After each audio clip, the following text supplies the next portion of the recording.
All right, welcome back to the Real Estate Play-by-Play. Welcome back. So it's so important when you play on a team that you have good coaches, right? And I have learned just from having multiple kids play different sports with different coaches that the type of coach that you have could really make the difference in your game.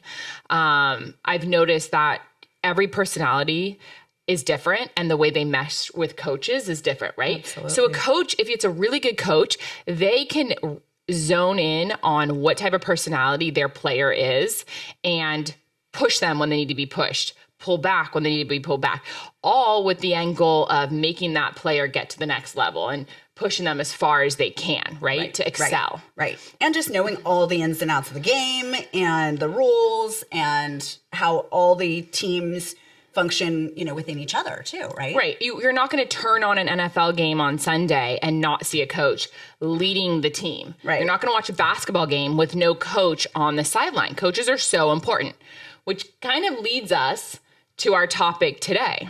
Right. So there has been some big news in the world of real estate all about the NAR lawsuit. So it's the National Association of Realtors. Thank you. And there was a big class action lawsuit that had a win against it for $1.8 billion. So we're not talking about a little bit of money here. No. And, the basis of the lawsuit in simple terms is that in the way current real estate commissions are structured, the seller pays for both the seller's commission and the buyer's commission.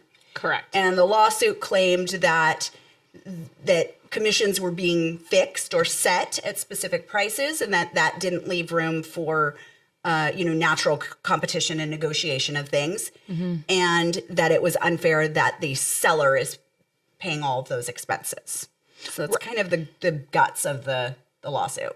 Right. And I think the feedback since the settlement that came out, well, and also I'm sure that's going to go through appeals. 100%. And there's going to be appeals. So this is not the end. Right. Yeah. This is not the end by any means. But I think the overall feeling that we're hearing from consumers is different than what we're hearing in the real estate world. And we kind of want to address that. Yeah, 100%. So, all these different online communities and groups, and there's some false narrative out there that now that this has been a successful case, that, things might change for the better, right? That sellers won't have to pay this extra cost of a buyer's commission, and that somehow that will improve pricing, or that buyers will be able to just go online and buy a house without having to pay for their own realtor, right? Because that's this will somehow make prices lower because sellers will have one less expense in the transaction.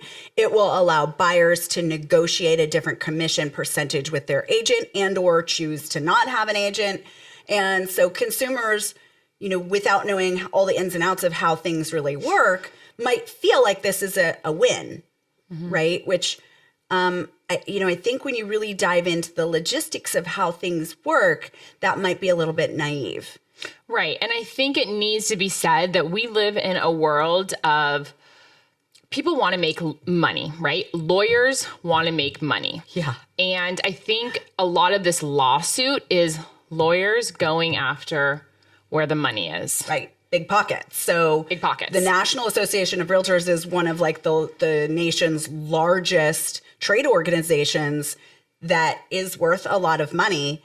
And of course, these attorneys who are bringing these class action lawsuits are getting 30% of these settlements. Right. So I don't know what the math is on 30% of $1.8 billion, but I feel like it's a good chunk of change. Yeah. And we weren't obviously in the courtroom, so we're not privy to all the information. But I can tell you as a realtor, when I go into a listing and I get a listing signed, the sellers are definitely aware of what the commission is, what they're going to have to pay. The other angle of it is buyers pay the closing costs. Right. So the buyers, it's not like the buyers are getting off free and not paying anything. The buyers and closing costs are not cheap. Right. For buyers. Right. So the buyers are paying the closing costs. And in different parts of the countries, it's done differently. Right. Sometimes they split the cost. Sometimes they don't. However, in Northern California, where we are from right now, it has been, that's just the way that we do things here. The seller pays the commission, whether it's 6% or whatever, that half of that goes to the buying side and half of that goes to the selling side. Right. And then the buyer will pay the closing costs. Right. So there's a couple of considerations. One, the seller is currently paying the commissions and the buyer is not. However, those sellers, once they sell their house, they're becoming a buyer on the next transaction. So generally speaking, it all kind of evens out in the end, right? You're paying one on one end and then not on the other. That's kind of how it works. But two, let's talk about how this looks if things were to change. So let's say buyers now pay for their own representation. That might seem like a more fair system. Mm-hmm. The difference, though, is, if you have a house and the commissions are all built into it, as a buyer, you're only coming in with your down payment percentage. So you're really not paying the full amount of any of those costs. You're paying whatever that is, your 5%, 10% down payment of the whole. And those commissions are all built into the sales price of the house. Ultimately, the buyer is paying it anyways. But let's say that you now have to pay a 2 or 3% buyer fee on your own. Because the seller is only going to be paying for the other half. Right. Right. So now all of a sudden, now you're coming in with your down payment. Let's call it 5% down. And now you have to come in with another 3% for your commissions. Right. So you nearly doubled, close to doubled your total cash that you're putting into the transaction. And theoretically speaking, if you go down that road, those buyers, it takes away more of their buying power. Right. So they have to come in with more money. Even if you're putting 20% down, some people are putting 20% down and they're just getting 20% down. So putting an extra 2 or 3%. So now you're at 23. Like that might send them over the edge. Their DTIs might go up. So now if they were qualified to buy a $1.5 million house, maybe now they can only qualify for a $1.35 million house.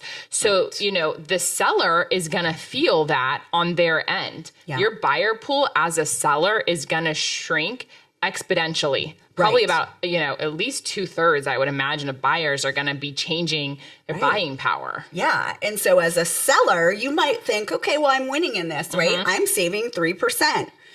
Yeah. Are you though? When you limit your buyer pool, when you expose your house to less number of people who are able to buy it, automatically for supply and demand, you're limiting your overall sales price, you're limiting competition. It really is still going to ultimately affect the sales price. So now what happens if sales prices start dropping because the buyers are like, well, I have to pay it on my own anyways? Is that really a benefit to either party? Right. And then on top of it, the way the contracts are written might change. So for example, maybe a buyer goes in, makes an offer and says, they put in the fine print, hey, I want the buyer to pay for the buyer's seller to pay for the buyer's commission. Right. Yeah. But so that, let's say the seller agrees to it. And let's say, I'm just throwing out numbers. Let's say it's like $15,000. Right. The seller agrees to pay the $15,000. So now they're paying, so now we're back to where we are now. Right. And they're paying the full $30,000. However, the difference now is for the buyer that they're taking that as a credit. If they're getting a loan, and you can speak more to this, Danielle, the lender only allows so much credit at closing. Yeah, and that's what I think general consumers don't really understand. From a lending perspective, as the way rules are currently written, if a seller contributes towards closing costs, it's limited. And it's limited based on the type of loan, based on the down payment, all of those things, but it could be limited anywhere from 3 to 6% of the overall transaction. So let's use an example of a buyer who's coming in with a 5% down payment, and they are now, and that's all they have, right? They need the seller to pay all their normal closing costs, which in this market is happening more and more, right? Because interest rates are a little bit higher. And so buyers are coming in and saying, okay, well, I'm going to offer whatever it is, $700,000 for the house, but I need a $15,000 credit for all of my closing costs.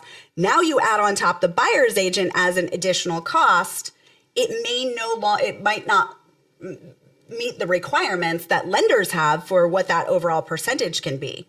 Right. So now they can't get their closing costs covered. No. So then they're going to default to going back and saying, okay, well, I want the house for $15,000 less. Right. And the seller's going to be paying $15,000 left. They're reducing their purchase price when in actuality, they're paying that anyways right now in their commission. Yeah. So it's a huge circle. And, as of right now, nothing has really changed, right? It's making headlines. There's lots of talk about it. It's going to go through appeals. It's going to be a legal nightmare for a while. But as of right now, nothing's changed. What I anticipate is that we might change how things are worded. So right now, in most areas, when you sign a listing agreement, you agree to pay a certain percentage to the buyer and a certain percentage to the seller, but it's all basically coming from the agent that you hire, right? So you're paying your agent 6%, and then that agent is paying a fee to the buyer's agent. Correct. And I think it might get worded differently. It might get worded as a direct, like, I'm going to pay my listing agent X amount, and I'm going to offer a buyer's commission to, equal to X amount. But going back to like the importance of a coach, there will be people, if things really change, that feel like they can go into a transaction without an agent, right? They think houses are all on Zillow. I can just look it up and write a contract. So I'm going to let you talk a little bit more about that. But, ultimately, I think that's the biggest risk in all of this, is that buyers go in without representation. Because if they feel like they have to pay for something and they don't have the money to pay for it, they might try to just not have it. Right. And I think, at least around here, you do not see a lot of for sales by owners. You just don't, because A, I think people are smart enough to know that doesn't work.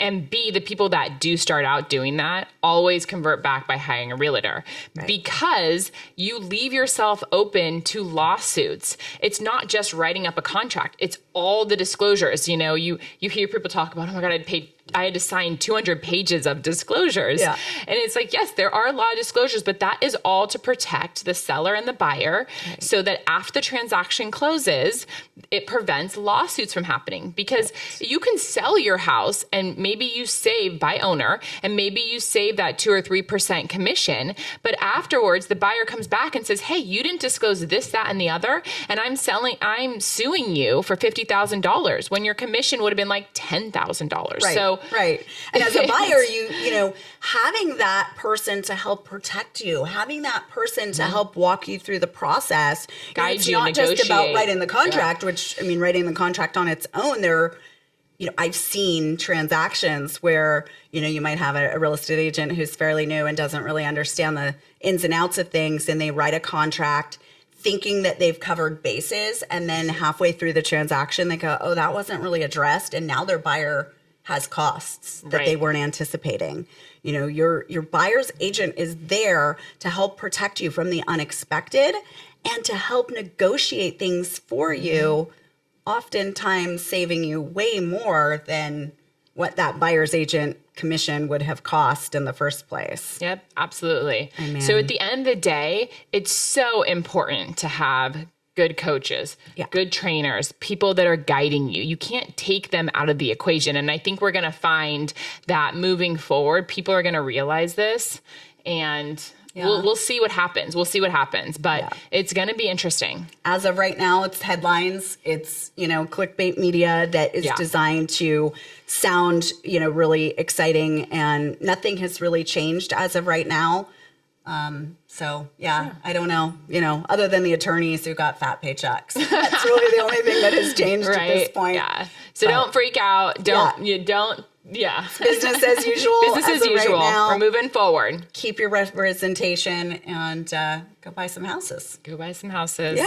Okay. Cheers. The real estate play-by-play. Cheers.